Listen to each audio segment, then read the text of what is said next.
ઉત્પાદન માટે જરૂર છે તો એમાં ખર્ચ ઘટાડી શકીએ છીએ। બરાબર છે।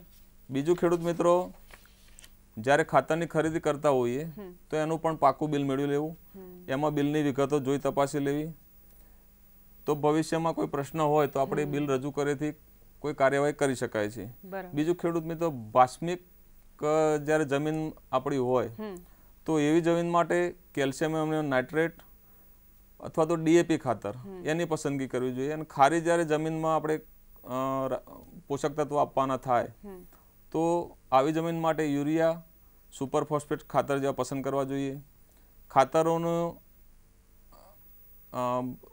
ઉપયોગ કૃષિ તજજ્ઞોની ભલામણ મુજબ કૃષિ યુનિવર્સિટીની જે ભલામણ જે થતી હોય પાકવાર તો એ મુજબ ગણતરીથી કરવા જોઈએ। નિષ્ણાંતોની સલાહ મુજબ જ કરીએ જેથી કરીને કંઈક સમસ્યા નડે નહીં।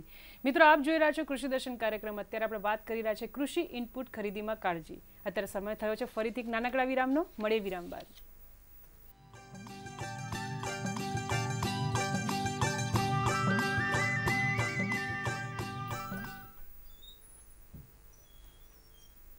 વિરામ બાદ ફરીથી આપનું સ્વાગત છે। મિત્રો આપ જોઈ રહ્યા છો કૃષિ દર્શન કાર્યક્રમને। અત્યારે આપણે વાત કરી રહ્યા છીએ કૃષિ ઇનપુટ ખરીદીમાં કાળજી।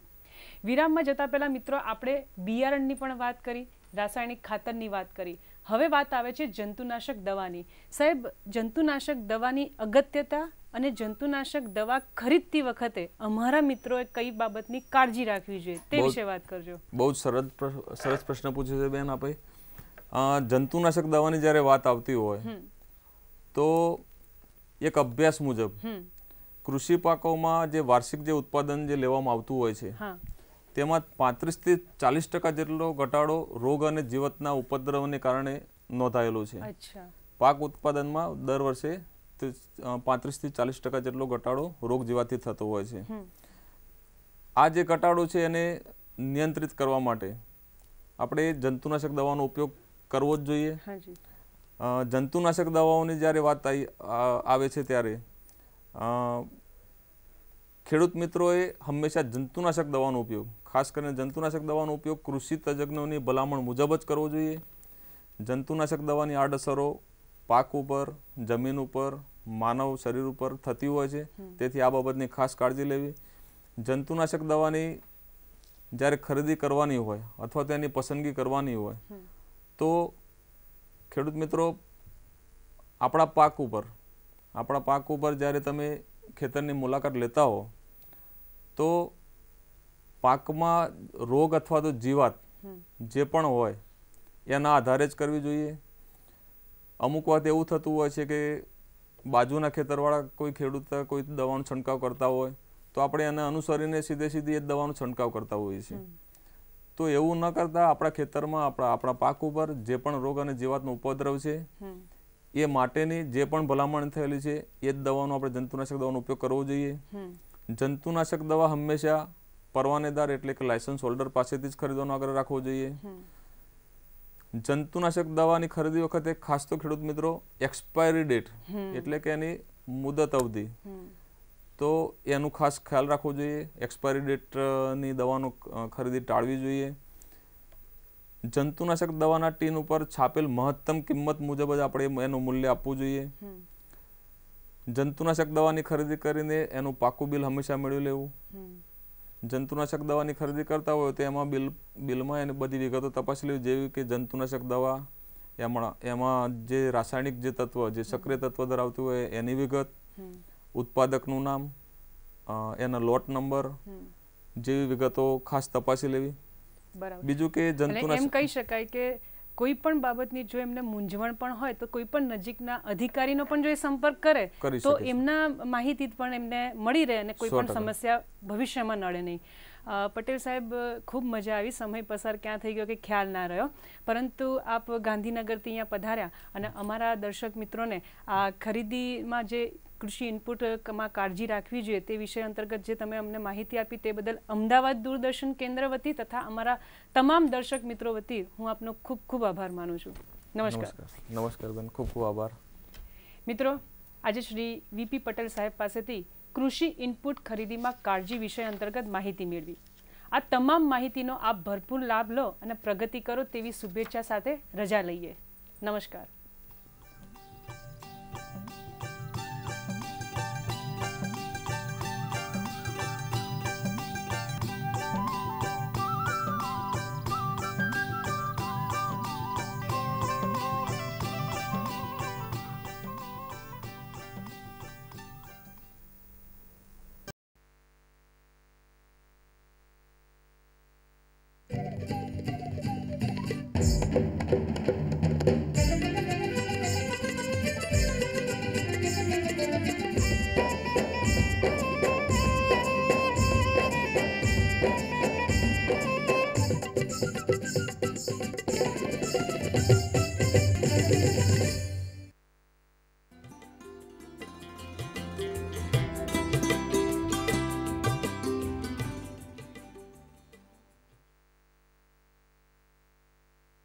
ડીડી ગિરનારના કૃષિદર્શન કાર્યક્રમના ત્રૈમાસિક આયોજન માટેની બેઠક જમીન વિકાસ નિગમના મેનેજિંગ ડાયરેક્ટર શ્રી ડૉક્ટર કે.એસ. દિત્રોજાના અધ્યક્ષપદે દૂરદર્શન કેન્દ્ર અમદાવાદ ખાતે યોજાઈ ગઈ.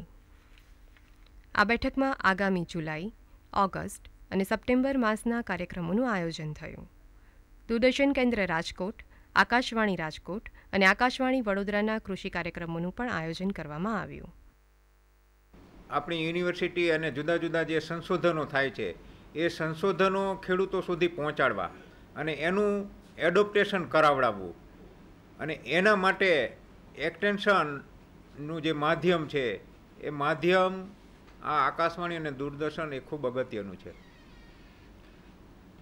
દૂરદર્શનમાં ફૂલ ફ્લેજમાં આપણે એક કૃષિની ચેનલ આવી રહી છે ત્યારે આપણા માટે પણ એ પડકાર છે કે આપણો જે આ કાર્યક્રમ છે એ જે પ્રસિદ્ધિ જે મળેલી છે એને હજુ પણ આપણે જાળવી રાખવી પડશે.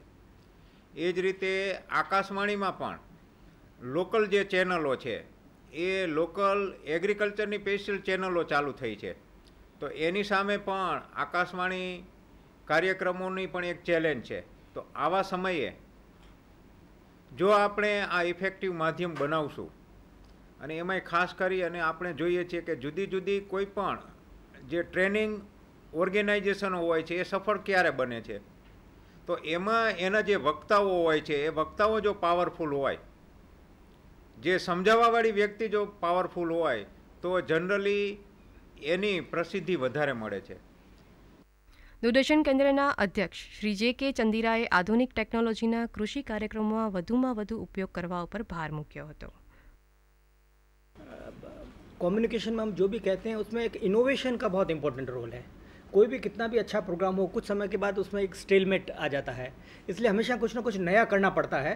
तो हमारे प्रोग्राम प्रेजेंटेशन में और कम्युनिकेशन में भी एक नया किया जाए.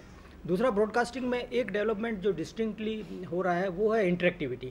अब ब्रॉडकास्टिंग में जो नया एक्सटेंशन या नया वैल्यू एडिशन हो रहा है वो इंटरेक्टिव वे में हो रहा है. तो हमारे प्रोग्राम ज़्यादा से ज़्यादा इंटरेक्टिव कैसे बने उस पर टेक्नोलॉजी की अवेलेबिलिटी कभी भी समस्या नहीं रही है. टेक्नोलॉजी का यूटिलाइजेशन हमेशा एक इशू रहा है और वो डिमांड ड्रिवन होना चाहिए. આસિસ્ટન્ટ ડાયરેક્ટર અને દૂરદર્શન અમદાવાદના કાર્યક્રમ અધ્યક્ષ ડૉક્ટર રૂપા મહેતાએ કૃષિ ક્ષેત્રે મહિલાઓના પ્રદાન વિશે વધુ કાર્યક્રમોની જરૂરત હોવાનું જણાવ્યું હતું. આ કાર્યક્રમોમાં સ્ત્રીઓનું પાર્ટિસિપેશન, ખેડૂત બહેનો વિશેની વાત પ્રમાણમાં બહુ જ ઓછી હોય છે અને ખેતીવાડીની અંદર હું સમજું છું ત્યાં સુધી માત્ર પશુપાલનમાં જ નહીં પણ ખેતીવાડીમાં બહેનોની બહુ જ મોટી હિસ્સેદારી છે. અને આ અગાઉ પણ અમને કેટલાક દિલ્હીથી આ અંગે આદેશો પણ આવ્યા છે કે બહેનોનું ખેતીમાં એગ્રીકલ્ચરમાં શું કોન્ટ્રીબ્યુશન એના વિશે પ્રોગ્રામ થવા જોઈએ.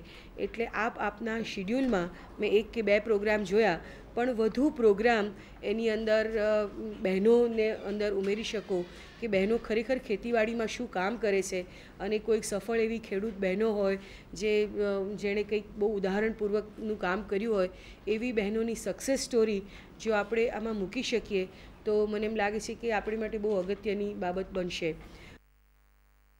આકાશવાણી વડોદરાના કાર્યક્રમ અધ્યક્ષ અને આસિસ્ટન્ટ ડાયરેક્ટર શ્રી વસંત જોશીએ ગ્રામ્ય વિકાસમાં આકાશવાણીના અભૂતપૂર્વ ફાળા અંગે વિગતો આપી હતી. હવે આજથી 75 વર્ષ પહેલાં ગુજરાતના એક રાજવીને એવો ખ્યાલ આવે છે કે આ માધ્યમ દ્વારા ગ્રામીણ વિસ્તારમાં વિકાસની વાત થઈ શકે, શિક્ષણની વાત થઈ શકે અને સંસ્કૃતિની વાત થઈ શકે. કૃષિ નાયબ નિયામક અને દૂરદર્શન તેમજ આકાશવાણી માટે કાર્યક્રમ આયોજનની ધૂળ સંભાળતા શ્રી બી.વી. વસોયાએ વિષય અને વક્તાઓની વિવિધતા જાળવવા ઉપર ભાર મૂક્યો હતો. આ બેઠકમાં ગુજરાતની તમામ કૃષિ યુનિવર્સિટીના એક્સટેન્શન વિભાગના અધિકારીઓ, કૃષિ, બાગાયત, પશુપાલન, મત્સ્ય ઉદ્યોગ, વન, સિંચાઈ, અન્ય કૃષિ સંલગ્ન વિભાગના અધિકારીઓ તેમજ દૂરદર્શન અમદાવાદ, રાજકોટ તેમજ આકાશવાણી રાજકોટ અને વડોદરાના અધિકારીઓએ હાજરી આપી હતી. અમદાવાદ ખેતીવાડી બજાર સમિતિ ખાતે શાકભાજીના ભાવોમાં આજે જોવા મળેલા ફેરફારો પર એક નજર.